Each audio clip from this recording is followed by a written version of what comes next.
Hello, algebra students. Mr. Lawrence here with your flipped lesson, and this is going to be on solving simple quadratics and cubics. We are going to be solving equations like this, and it's actually really simple. And my pre-algebra kids already learned this because their standards are in a different order than yours, and so they learned it and they think it's pretty simple. So please don't get bogged down with it. I don't tell you that because I'm disappointed. I'm not disappointed in you guys. You're my honors and you're level 2 kids. You're good at math. So I'm just trying to show you that if they can do it, you guys can do it too.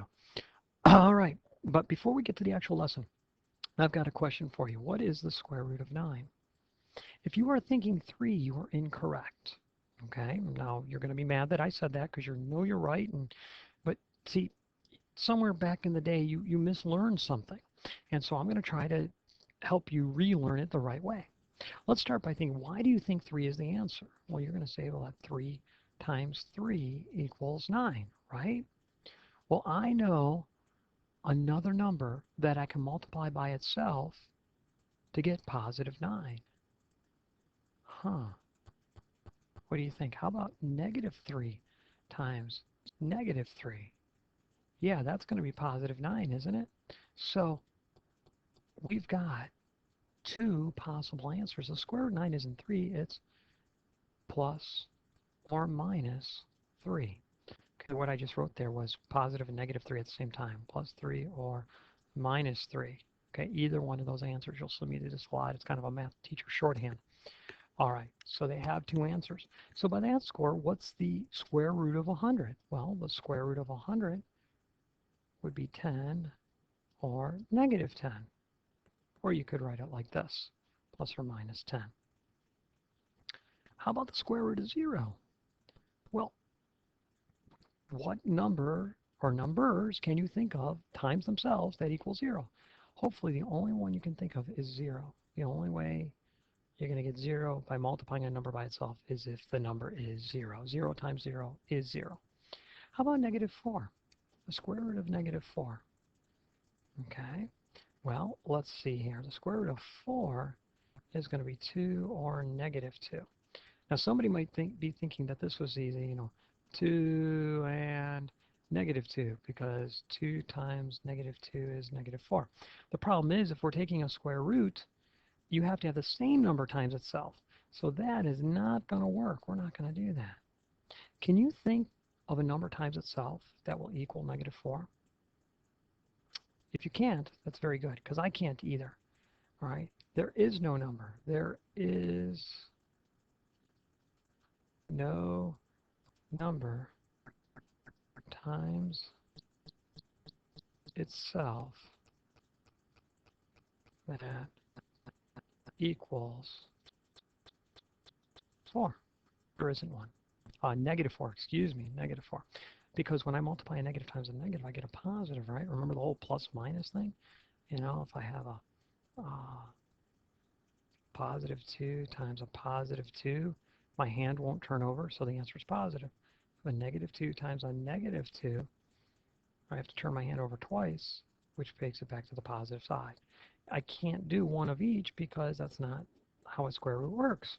So this is said to be undefined. Yeah, right now you can tell me no, it's not undefined, I'm sorry.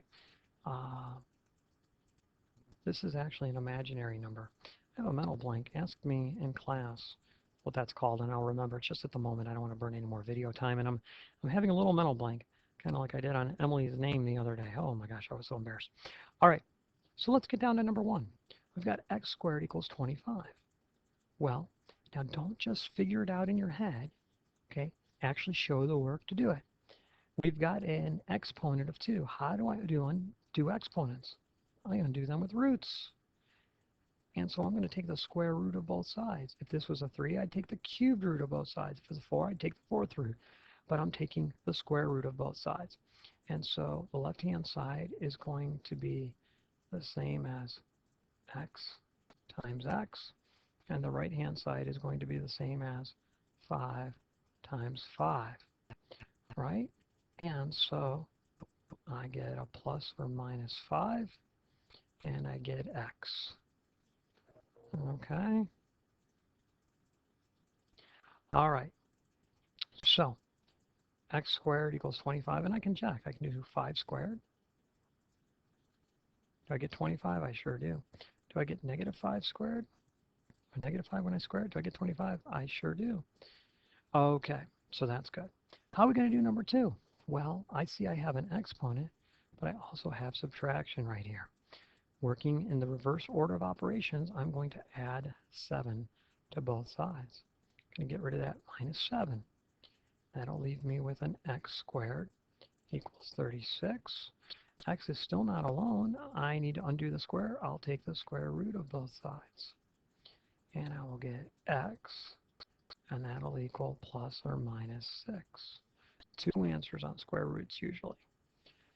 All right, number 3 is very similar. I'll add 3 to both sides. I'll get x squared equals 33.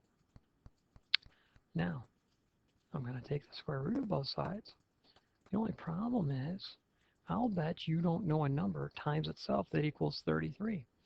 Neither do I. That's because there is no number times itself as 33. This is actually an irrational number. Yeah, irrational. You've heard that word before. It's kind of like pi. Okay? It's not equal to pi, but it's like pi. If I punch this on a calculator, I get a big, long, ugly decimal. But it doesn't actually stop there. If I do the square root of 33, I'm going to get a decimal that goes on forever without repeating. That's the definition of irrational. A a decimal that goes on forever without repeating, just like pi. In fact, if you don't believe me, let's see here. Oops, let me turn my airliner off and get on the internet. And let's see if I can go to Google. And I'm going to type in, maybe. Okay, I'm going to type in pi to a million digits. Let's see, 1 million digits of pi. There we go. There are the first million digits of pi. 3.141592653589793. How much? Oh, that can't be a million. It doesn't go long enough.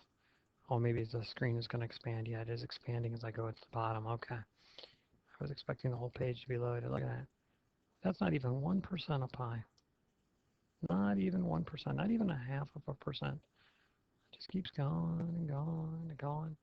And there's no pattern to the repetition. Like you might say, hey, I've got a 4-4 here. And I also have a 4-4 here. But the numbers after don't follow a pattern. This goes 44741985509. And this one goes 44099542116. And you see there's no pattern to it. Okay, those are irrational numbers. They go on forever. They cannot be expressed like a fraction. Square root of 33 is an irrational number. Now later on, you'll learn how to handle that situation. But for right now, all we're going to do, sorry, I have a little trouble here. All we're going to do is show the square root. We're going to write plus or minus the square root of 33. Now we can learn how to approximate those, and we'll do that, not in this lesson, but there you go. It's an irrational number, plus or minus the square root of 33. Okay, let's go on to number 4 here. And this time I have an exponent, but I have multiplication. Well, going in the reverse order of operations, I'm going to divide by 4 on both sides. And so I'm going to get x squared equals 7. And if I take the square root to undo the square, I got to do the square root of both sides. We're left in a similar situation. We don't know a number times itself that equals 7. Well, that's an irrational number. So we're going to write plus or minus 7. And there you go. Okay, I'll show you how to estimate that in 1 minute. All right, let's do these 2 problems here. I've got addition, I've got division, and I've got an exponent. Working in reverse order of operations, I had the exponent in. I'm going to undo subtraction and addition before I undo division multiplication, and I'll do that before I undo the exponent. So I'm going to subtract 4, and I'll get x squared over 3 equal to 27. And then I'm going to undo the division by multiplication. Please, please, please do not write times 3 down here. I've said it many, many times. Stop doing it. It's not correct. You have to multiply by 3 over 1. Okay? If you don't understand why, come see me and I'll show you. On the left-hand side, the 3's are going to cancel. We get x squared. 27 times 3, I believe, is 81. And now I'll undo the exponent, and I'll take the square root of both sides. And I do know a number times itself that equals 81. It's 9, the positive version and the negative version. So it's plus or minus 9. Okay, now, but this, by the way, is a rational number. Rational numbers include all fractions. If you have a fraction, it's automatically rational. In fact, if you look at the word rational, the root of that word is ratio, from a math perspective anyway, okay? And it includes, rationals include decimals, but they have to do two things. One of two things. One, they either end like 3.14. That's a rational number. That's not the same thing as pi. Or the other thing they can do is repeat like 2.614. They'll borrow over some of those numbers, because that goes 2.614141414 on forever. So those are all rational numbers, unlike the square root of 7, where if you punch it in a calculator, all you get is this big, long, ugly decimal. Okay, let's take a look at problem number 6. It looks like I've got addition, I've got multiplication, I've got an exponent. I'm going to take care of the addition first. And when I do that, I'm going to get negative 5x squared equals negative 20. Sorry. All right, I'm going to take care of the multiplication now by division. And then I'm going to get x squared is going to equal 4. And then I'm going to divide both sides by x. And I'm going to get x is going to equal plus or minus 2. Another rational solution, right? Because 2 is a decimal that ends. 2 can be written as a fraction. Isn't this the same as 2? Sure it is. Okay. This square root of 7 can't be written as a fraction. You can throw it over 1, but that really doesn't do much. Okay, I promised to show you how to estimate a square root, and I'm going to go ahead and do that. And you're going to see this a lot the next few days. First, I'm going to think about the numbers 1, 2, 3, 4, 5, 6, 7, 8, 9, and 10. Now, very few people have taken me up on those first quarter challenges. I'm kind of surprised. Nobody wants extra credit.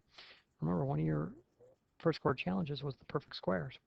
All right, I'm going to square all these. 1 squared is 1, 2 squared is 4, 3 squared is 9, 4 squared is 16, 5 squared is 25, 6 squared is 36, 7 squared is 49, 64, 81, and 100.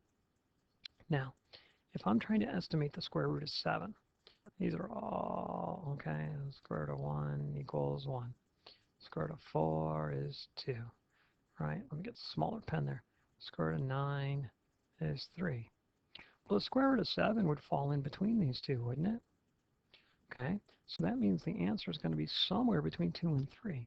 Now, don't think it's automatically 2.5. It's not. Here's what I'm going to do.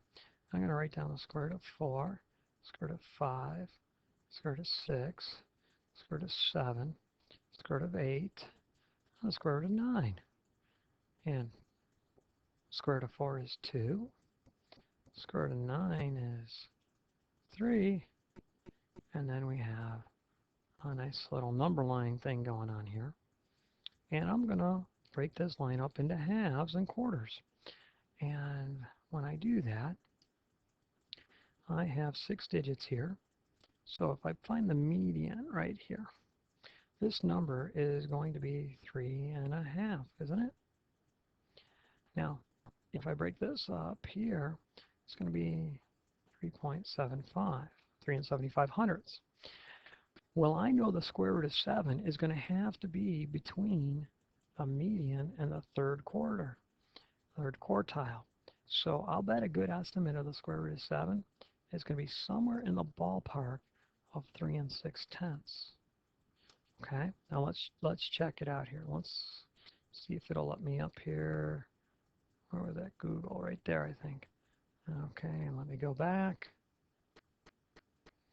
and let me type in. I don't know if you knew this. Google is a calculator. Square root of 7. And look at that. It comes out on the calculator as 2.64575131106. And of course you understand it does not stop here. The calculator stops there, but it doesn't.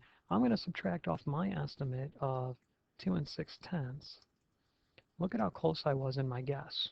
My estimation was off by 0.0457513. All right, basically 0.05. That's a pretty good estimation for not using a calculator. Okay, so we'll talk more about that in the next coming days. That is your lesson for today. Mr. Lawrence signing off. Have a good night, everybody.